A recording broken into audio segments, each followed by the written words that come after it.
Okay, today I want to talk about these Mavericks dolls that I did probably in the mid 2000s. I worked on them. I think we sold them in like 2006, 2007, something like that. Uh, but there's interesting, a couple stories on these guys actually. And I can't remember. I mean, I worked with a guy named Steve Schultz, who was VP of merchandising or something for the Mavericks. And I can't remember if he called me or I called him. I really don't remember because a lot of times I would call people and say, "Hey, I got an idea. Would you want to do this?" But I can't remember on this particular scenario.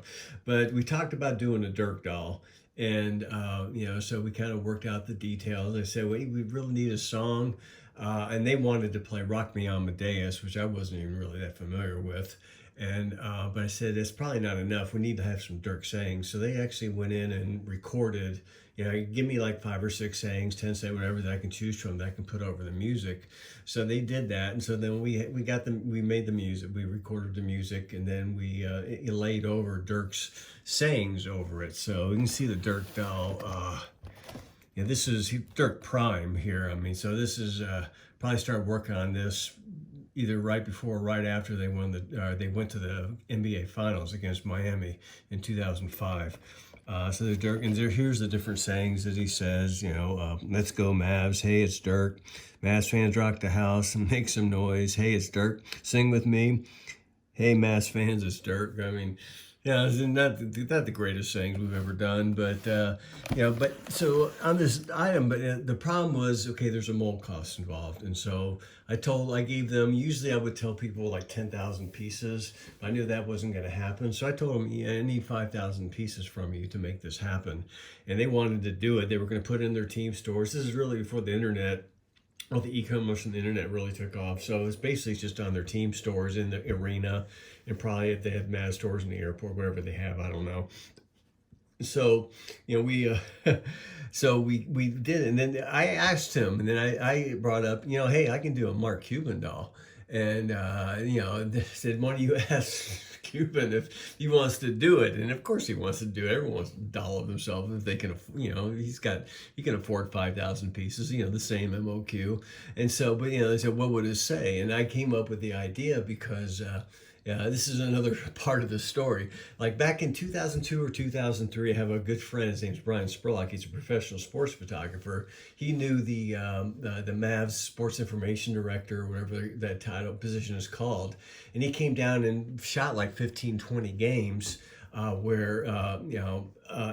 the old Reunion Arena where the Mavs played.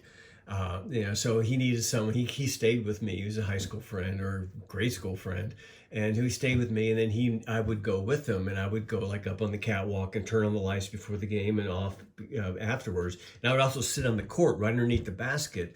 Well, he was filming. He wasn't doing digital then, so he would have cameras placed up behind the backboard. And he'd have one he'd have one on the baseline that I was sitting around to protect it, and I would change the film like every quarter or something like that. And Mark Cuban was actually sitting like maybe 10, 15 feet behind me. I had a better seat than Mark Cuban because I was sitting on the wood, right on the baseline. That's where the camera was. And that back then, Mark Cuban was just like, F you, Jess, or, Bennett, that's a shit call, or sorry, I don't know how to clean it up, but it was very rude stuff. And it was, I was wondering how come the calls never went the Mavs' way, because Cuban was kind of a jerk at that point. He got better. And so I said, well, I can take, how Mark reacts to the game, and I can just clean it up. I just, beep it and stuff. And I knew a lot of the refs that he was yelling at, because I'd meet them there. I didn't, I'd just casual conversation like Steve Javie, Bennett Salvatore, Dick Pavetta, Jess Kersey. I can't remember, some of the names. Tim Donaghy was the ref at that time. I don't, he's the one that got disgraced with the gambling and stuff. So I don't remember talking to him. So I'm not sure if he was one of them. He wasn't one of the names I mentioned in the thing. So basically we had, him just yelling at refs, no music in there. And and they liked it, So anyway, they bought 5,000 of each of these.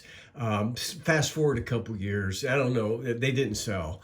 So I was at a game with my daughter. She was 12, and it was like a Girl Scout night, so we took them there. And it was funny, after the game, you know, all the Girl Scouts got to go out on the court and shoot free throws, and she was like the only person in her troop that hit a free throw. She actually hit the free throw. I mean, she was not a basketball player, but it was a great shot. And yeah, so, but at that game, they were giving away these Dirk dolls.